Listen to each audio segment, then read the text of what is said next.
Defenders of Islam insist it is a peaceful religion. Others disagree and point to the primitive treatment in Muslim countries of women and other minorities. So let's discuss this now. We're joined now by Reza Aslan, a scholar of religions, professor at the University of California, Riverside, and the author of Zealot, The Life and Times of Jesus of Nazareth. Let's talk about this because it's a very interesting conversation every time we have it. Before we get into this discussion, I want to play for you this clip from Bill Maher's show just this Friday night. Here it is. President Obama keeps insisting that ISIS is not Islamic. Well, maybe they don't practice the Muslim faith the same way he does. But if vast numbers of Muslims across the world believe, and they do, that humans deserve to die for merely holding a different idea, or drawing a cartoon, or writing a book, or eloping with the wrong person, not only does the Muslim world have something in common with ISIS, it has too much in common with ISIS.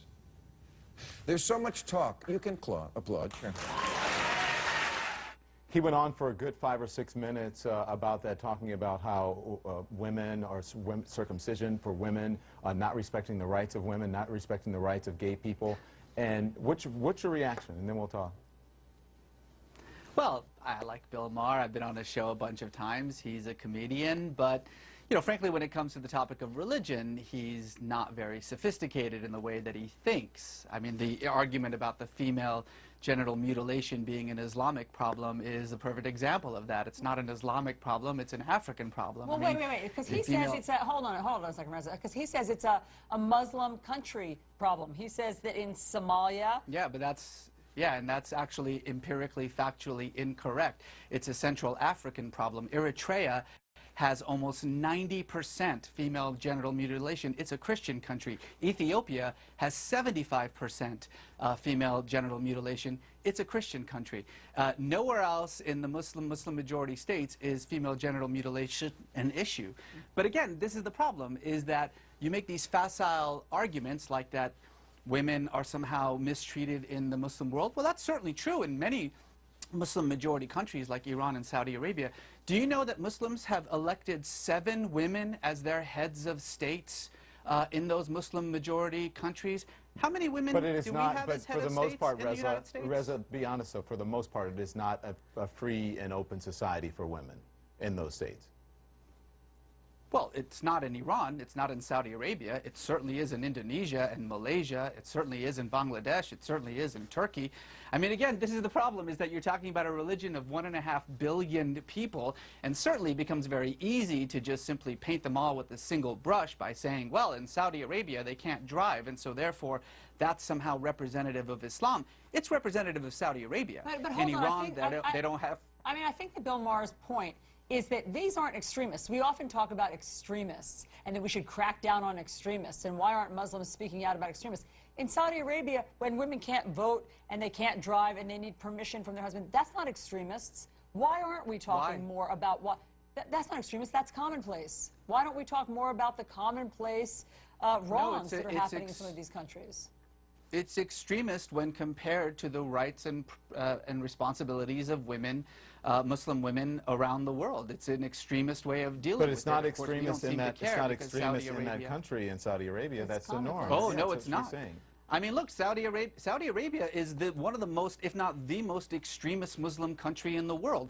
In the month that we've been talking about ISIS and their terrible actions in Iraq and Syria, Saudi Arabia, our closest ally, has beheaded 19 people. Nobody seems to care about that because Saudi Arabia sort of preserves our national interests. Okay. You know, this is the problem, is that these kinds of conversations that we're having aren't really being had in any kind of legitimate way. We're not talking about women in the Muslim world. We're using 2 or 3 examples to justify a generalization. That's actually the definition of bigotry. All right, fair enough. Let's listen to Benjamin Netanyahu at the United Nations today. So when it comes to their ultimate goals, Hamas is ISIS and ISIS is Hamas. And what they share in common, all militant Islamists share in common. So Reza, the question at the bottom of the screen that everyone is looking at, does Islam promote violence? Islam doesn't promote violence or peace. Islam is just a religion, and like every religion in the world, it depends on what you bring to it. If you're a violent person, your Islam, your Judaism, your Christianity, your Hinduism is going to be violent. There are marauding Buddhist monks in Myanmar slaughtering women and children. Does Buddhism promote violence? Of course not.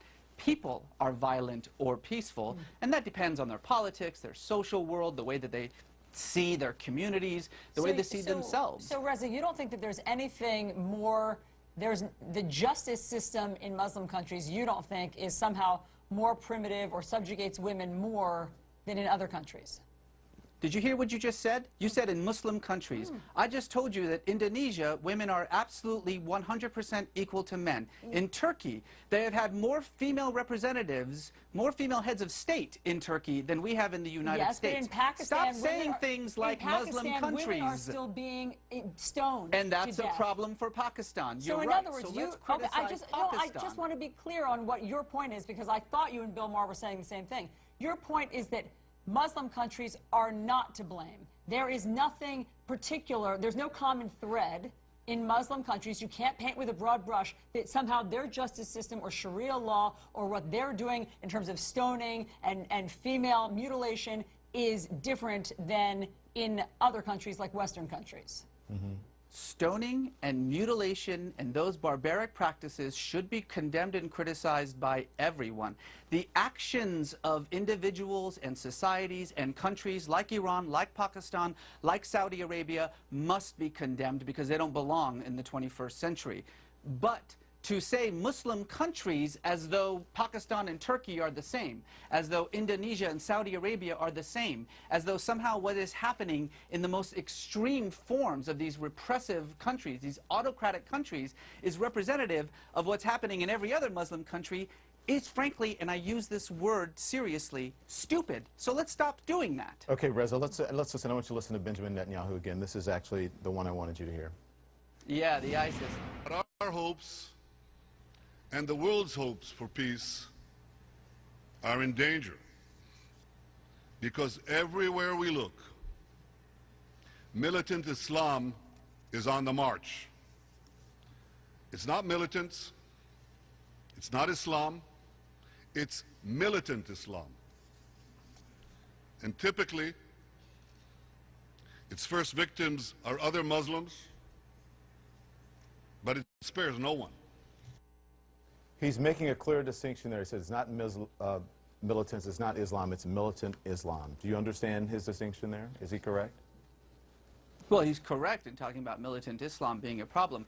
He is absolutely incorrect in talking about ISIS equaling Hamas. That's just ridiculous. No one takes him seriously when he says things like that. And frankly, it's precisely why under his leadership, Israel has become so incredibly isolated from the rest of the global community. Those kinds of statements are illogical, they're irrational, they're so obviously propagandistic. In fact, he went so far as to then bring up the Nazis, which has become kind of a verbal tick for him whenever he brings up either Hamas or ISIS. Again, these kinds of oversimplifications, I think, only cause more danger. There is a very real problem. ISIS is a problem. Al-Qaeda is a problem. These militant Islamic groups like Hamas, like Hezbollah, like the Taliban have to be dealt with.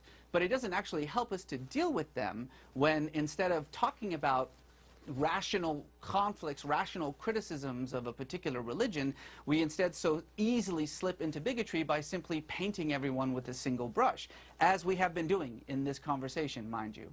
Well, we're just asking the questions, Reza, and you're answering. I think you answered very fairly, and we appreciate it. Thank you, Reza Aslan. We appreciate your perspective Yep. and helping everyone understand your perspective. 126 Muslim. Leviticus, the third book of Moses, called Leviticus. Chapter 1. And the Lord called unto Moses, and spake unto him out of the tabernacle of the congregation, saying, Speak unto the children of Israel, and say unto them, If any man of you bring an offering unto the Lord, ye shall bring your offering of the cattle, even of the herd, and of the flock. If his offering be a burnt sacrifice of the herd, let him offer a male without blemish. He shall offer it of his own voluntary will at the door of the tabernacle of the congregation before the Lord. And he shall put his hand upon the head of the burnt offering, and it shall be accepted for him to make atonement for him. And he shall kill the bullock before the Lord, and the priests, Aaron's sons, shall bring the blood and sprinkle the blood round about upon the altar that is by the door of the tabernacle of the congregation. And he shall flay the burnt offering, and cut it into his pieces. And the sons of Aaron the priest shall put fire upon the altar, and lay the wood in order upon the fire.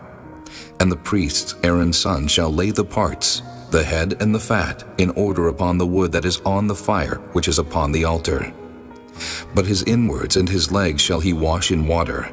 And the priest shall burn all on the altar, to be a burnt sacrifice, an offering made by fire, of a sweet savor unto the Lord. And if his offering be of the flocks, namely, of the sheep or of the goats for a burnt sacrifice, he shall bring it a male without blemish, and he shall kill it on the side of the altar northward before the Lord. And the priest, Aaron's son, shall sprinkle his blood round about upon the altar, and he shall cut it into his pieces, with his head and his fat. And the priest shall lay them in order on the wood that is on the fire which is upon the altar. But he shall wash the inwards and the legs with water, and the priest shall bring it all and burn it upon the altar. It is a burnt sacrifice, an offering made by fire, of a sweet savor unto the Lord. And if the burnt sacrifice for his offering to the Lord be of fowls, then he shall bring his offering of turtle doves or of young pigeons. And the priest shall bring it unto the altar, and wring off his head, and burn it on the altar. And the blood thereof shall be wrung out at the side of the altar. And he shall pluck away his crop with his feathers, and cast it beside the altar on the east part, by the place of the ashes.